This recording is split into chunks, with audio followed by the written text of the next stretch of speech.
إذن دائما أيها المسلم تعلق بالله، تعلق بالله، والله ثم والله ما خسر وما ندم من تعلق بالله. بسم الله الرحمن الرحيم. الحمد لله رب العالمين، والصلاة والسلام على نبينا Muhammad wa ala alihi wa sahbihi ajma'in, amma ba'd. Donc on poursuit aujourd'hui notre lecture dans les 40 hadiths de l'imam Nawawi rahmatullahi alayhi, et on est arrivé par la grâce d'Allah Azza wa Jal au 9e hadith. Donc ce hadith là, c'est un hadith qui est rapporté par Abu Hurayra radiyallahu anhu. Abu Hurayra, il faut savoir que ce compagnon qui est le compagnon qui rapporte le plus de hadiths, il faut savoir que son nom, eh bien c'est ce qu'on appelle en arabe une kunya, pour être traduit par un surnom. Et le surnom, la kunya, ce n'est pas forcément lié à l'enfant. On peut dire مثلا Abu Abdillah, ce qui signifie le père de Abdullah, mais ce n'est pas de manière absolue.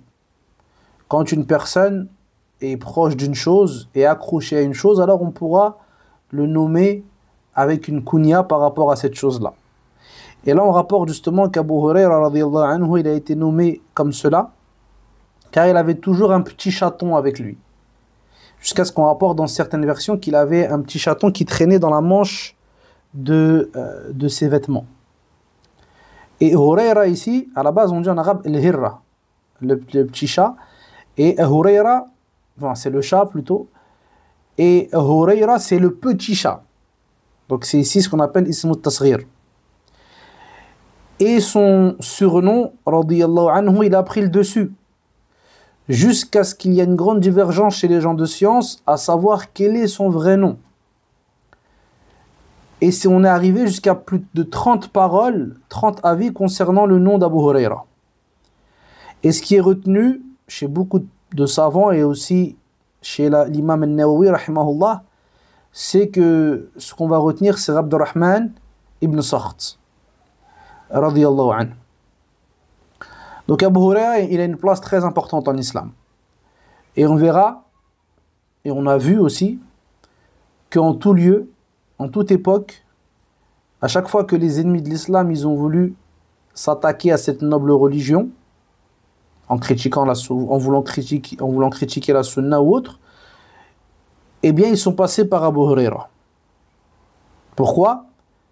Parce que Abu Hurayra radiyallahu anhu, si lui on le fait tomber, eh bien on fait tomber avec lui la sunna du prophète sallallahu alayhi wa sallam. Donc toi, quand tu vas voir une personne qui va parler mal de Abu Hurayra, sache qu'il ne parle pas mal de lui pour sa personne en lui-même. Là, c'est pas ça le but. Le but, c'est ce qu'Abu Hurayra radiyallahu anhu, il a transmis comme hadith du prophète sallallahu alayhi wa sallam à cette communauté. Et c'est étonnant de voir certaines personnes, même certaines personnes qui maintenant s'affilient à l'islam, vouloir critiquer ce noble compagnon, alors qu'Allah Azza wa Jal a fait l'éloge de ces gens-là dans le Coran, et que plus particulièrement le prophète sallallahu alayhi wa sallam, dans plus d'un hadith, il a fait l'éloge d'Abu Hurayra. Et il l'a mentionné comme étant une personne dévouée et déterminée dans l'étude de la science, et plus particulièrement dans l'étude du hadith. Et le prophète sallallahu alayhi wa sallam, il l'a collé à son torse, il l'a collé à ses vêtements, afin qu'Abu Hurayra n'oublie plus. Et des hadiths qui sont nombreux dans les mérites de ces nobles compagnons. Enfin, qu'est-ce qu'il est étrange de voir des personnes petites de par leurs adorations, petites de par leur science, s'attaquer à ces montagnes. Donc, Abu Hurayra radiyallahu anhu, il rapporte le hadith du prophète sallallahu alayhi wa sallam. Il nous dit: سمعت رسول الله صلى الله عليه وسلم يقول ما نهيتكم عنه فاجتنبوه وما أمرتكم به فأتوا منه ما استطعتم. Ça c'est la première partie du hadith. Il nous dit alayhi salatu wassalam, ce que je vous ai interdit, écartez-vous-en. Il nous dit en arabe fajtanibou, et les savants de l'usul ils nous disent que ijtanibou, écartez-vous-en, ça fait partie des formes les plus claires et équivoques dans l'interdiction. C'est clair, c'est une interdiction formelle ici. Ijtanibu. Quand Allah nous parle des jeux de hasard, du vin et d'une forme de superstition que les Arabes avaient à l'époque. Il nous dit fajtanibu la'allakum tuflihun. Écartez-vous-en afin que quoi? Afin que vous réussissiez. Donc ici, le prophète sallallahu alayhi wa sallam, il nous dit ce que je vous ai interdit, écartez-vous-en. Et ce que je vous ai ordonné, alors faites-le selon votre capacité. Donc là, dans ce hadith, là, on va rentrer dans une grande divergence chez les gens de science, à savoir qu'est-ce qui prime. Est-ce que le fait de délaisser l'interdiction est prioritaire, ou bien le fait de faire les actions obligatoires est prioritaire? L'ensemble des savants, c'est-à-dire la majorité des gens de science, ainsi que l'imam Ahmed rahmatullahi alayhi, ils voient que délaisser les actions interdites est prioritaire quant au fait de faire les actions obligatoires. Et ce hadith-là est une preuve pour eux. Parce que le prophète sallallahu alayhi wa sallam, il nous dit, délaissez, ce que je vous interdis, délaissez-le. Et quand il parle des choses qu'il a ordonnées, alayhi salatu wassalam, il nous dit quoi? Faites-le selon votre capacité. Donc là, on comprend que l'ordre, il est selon la capacité. Tandis que l'interdiction, elle est de manière absolue. C'est pour ça qu'Allah dit dans le Coran, fattaqullah mastata'tum, craignez Allah autant que vous le pouvez. Délaisser l'interdiction, accomplir ce qui est obligatoire, les deux font partie de la crainte. Donc les deux, ça rentre dans la crainte. Et les savants nous disent ici que ce hadith-là, il vient faire un takhsis, c'est-à-dire qu'il vient spécifier le verset. Craignez Allah autant que vous pouvez dans ce que je vous ai ordonné. Taïb. Ensuite, ici on a une mas'ala. Naam, on a dit que donc la majorité voyait cela. Ibn Taymiyyah rahmatullahi alayhi, il voyait que non. Il voyait que justement Allah Azza wa Jal, il a créé l'être humain pour qu'il œuvre, pas pour qu'il délaisse les actions. Donc lui il dit ce qui est prioritaire, c'est le fait d'œuvrer dans les choses obligatoires. Et il se base notamment sur le fait que, comme l'a mentionné le prophète sallallahu alayhi wa sallam, la bonne action elle est décuplée auprès d'Allah Azza wa Jal, jusqu'à 700 fois. Tandis que le péché, Allah subhanahu wa ta'ala, il l'inscrit une seule fois. Et il se base notamment sur l'histoire de Adam alayhi salam avec Iblis. Et il nous dit que Adam alayhi salam, il a fait une chose qui était interdite en mangeant de l'arbre. Tandis que Iblis, il a délaissé ce qu'on lui a ordonné de faire. Donc il dit sur cette base-là, on comprend que délaisser l'obligation est plus grave que faire la chose interdite. Et il y a un grand débat chez les savants, mais on peut comprendre ceci comme on peut comprendre cela. Non. Et quand on regarde chez les pieux prédécesseurs, on va trouver plusieurs choses. Certains ils disaient les actions du bon, les actions de bienséance, tout le monde les fait. Les gens pieux comme les dépravés. Même les dépravés, ils peuvent faire des bonnes actions. Cependant, s'écarter des péchés, فَلَا يَتْرُكُهَا إِلَّا الصِّدِّيقِ. Délaisser les péchés, ça c'est vraiment que pour les gens qui sont totalement véridiques. Et Aïcha radiyallahu anha, elle disait من سره أن يسبق الذائب المجتهد فليكف عن الذنوب. Elle disait celui qui veut dépasser, celui qui fait beaucoup d'efforts, qui est assidu dans l'adoration, alors qu'il délaisse les péchés. Yani, celui qui fait beaucoup d'adoration, c'est bien, mais celui qui va délaisser les péchés, toutes les choses qu'Allah il a interdit, alors lui il va le dépasser. وقال الحسن رحمة الله عليه ما عبد العابدون بشيء أفضل من ترك ما نهاهم الله عنه. Il disait, rahimahullah, les adorateurs n'ont pas adoré Allah Azza wa Jal avec une chose meilleure que le fait de délaisser ce qu'Allah Azza wa Jalla leur a interdit. Donc ici, on voit que chez les pieux prédécesseurs, il y avait cette importance-là. Et le fait de mettre en avant le caractère important de délaisser les péchés. Et bon, c'est une mas'ala qui est longue et il y a beaucoup de choses à dire dans cela. Mais à la kulli hal, la crainte, ce qu'on peut dire nous ici, c'est que le fait de craindre Allah Azza wa Jal, eh bien, awalan, c'est de délaisser ce qu'Allah il a interdit et de faire ce qu'Allah Azza wa Jal a ordonné. Et des fois, ce qu'Allah il a ordonné, ça peut être obligatoire. Et des fois, ce qu'Allah il a ordonné, ça peut être recommandé. Ou des fois, ça peut même être, bon, c'est une recherche un peu chez les savants du usul, mais ça peut même être autorisé, ou bien revenir à la base, comme ils disent. Par exemple, quand Allah il nous dit dans le Coran, فَإِذَا قُضِيَتِ الصَّلَاةُ فَانْتَشِرُوا فِي الْأَرْضِ. Et lorsque la prière est terminée, alors répandez-vous sur la terre. Est-ce qu'on va dire qu'il est obligatoire à la personne, lorsque la prière du vendredi est terminée, de sortir se répandre sur la terre, et que si la personne il reste à la mosquée jusqu'à la prière de l'Asr, il a fait un péché? Là. Donc des fois on comprend que l'ordre ici, ce n'est pas forcément pour l'obligation. Ensuite, on a voilà, donc on a dit, et c'est ça la crainte. Non, la crainte c'est ça. D'œuvrer avec ce qu'Allah il aime et de s'écarter de ce qu'Allah il a interdit.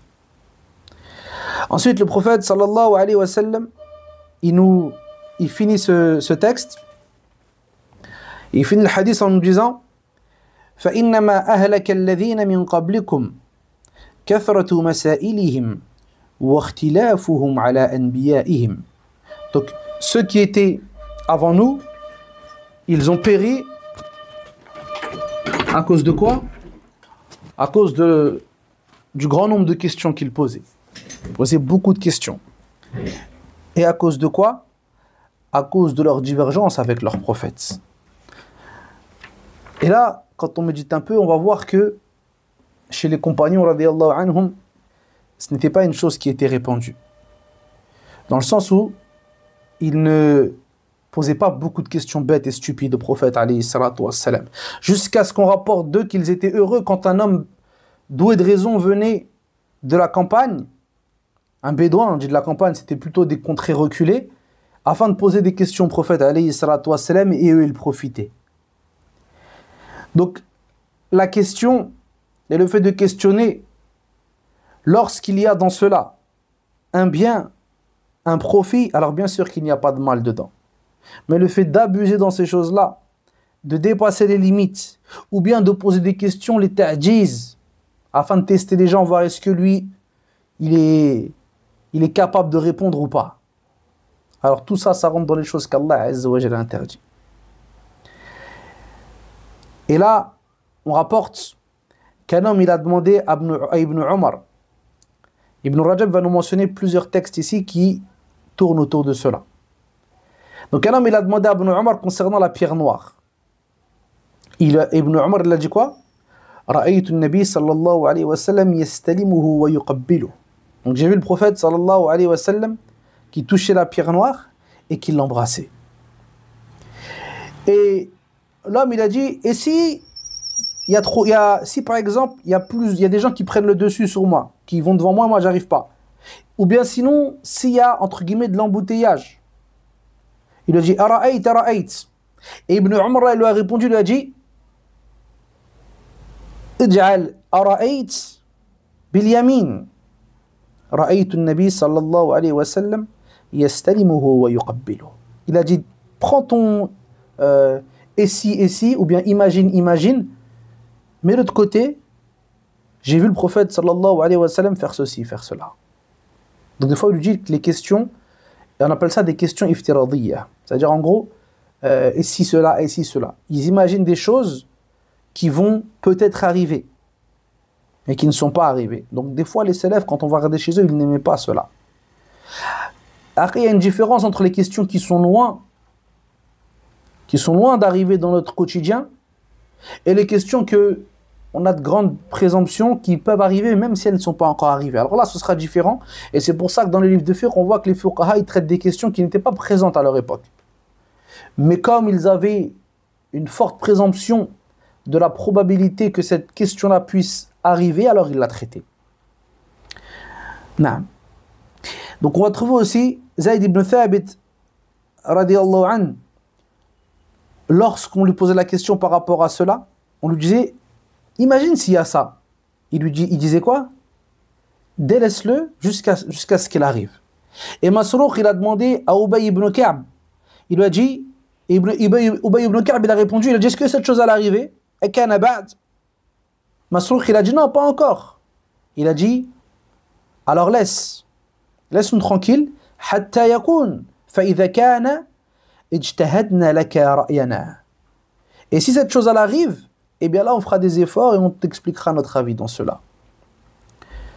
Et Sha'bi il rapporte, il dit Su'ila Ammar an mas'ala faqal hal kana hadha ba'd qalu la. Donc Ammar il a dit est-ce que cette question est arrivée? Ils ont dit non. Il a dit fad'una hatta yakun fa idha kan tajashamnahu lakum. Donc il dit laissez ça jusqu'à ce qu'elle arrive. Et quand la chose va arriver, alors on fera l'effort pour vous. Et Ibn Wahb disait, سمعت مالكا يقول المراء في العلم يقسي القلوب ويورث الضغن. Il rapporte, il dit que Malik il disait que le débat dans la religion, le débat futile, stérile, le débat stérile dans la science, il rend le cœur dur et il fait hériter la haine. وقال الميموني سمعت أبا عبد الله يسأل عن مسألة فقال وقعت هذه المسألة بليتم بها بعد. Donc lorsqu'on disait à l'imam Ahmed, on lui posait des questions, il disait est-ce que cette mas'ala est arrivée? Est-ce que vous avez été prouvé par celle-là ou pas encore?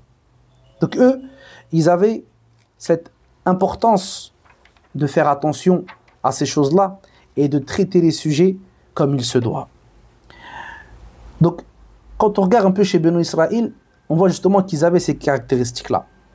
C'est pour ça que le prophète, alayhi salatu wassalam, il nous dit Innama ahlaka alladhina min qablikum.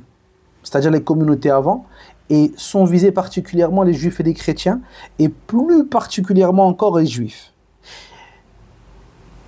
On leur a dit d'égorger une vache, ils ont dit comment elle est, quelle est sa couleur. Et on leur a rendu la tâche difficile.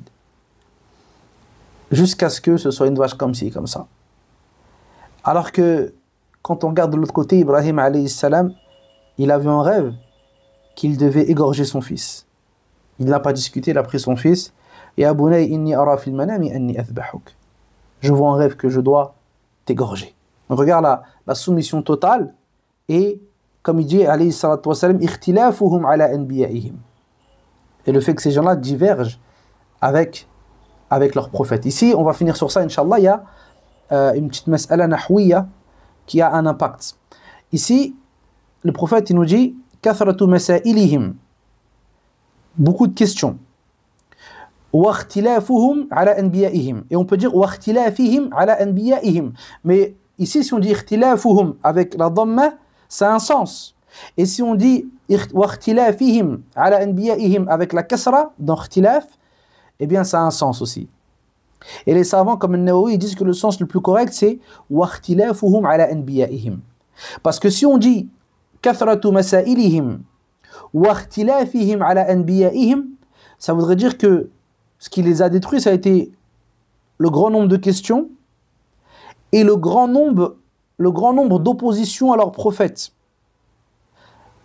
Tandis que si on dit وَاخْتِلَافُهُمْ avec dhamma et leur opposition aux prophètes, eh bien, on comprend que la cause de leur destruction, c'est pas le grand nombre d'oppositions aux prophètes, mais simplement l'opposition aux prophètes, toute seule, eh bien, c'est une cause de destruction. Et les savants disent que ça, c'est plus proche. Parce que quand beaucoup de questions peuvent te causer ta perte, eh bien, l'opposition aux prophètes, toute seule, sans qu'elle soit nombreuse, peut causer la perte de la personne.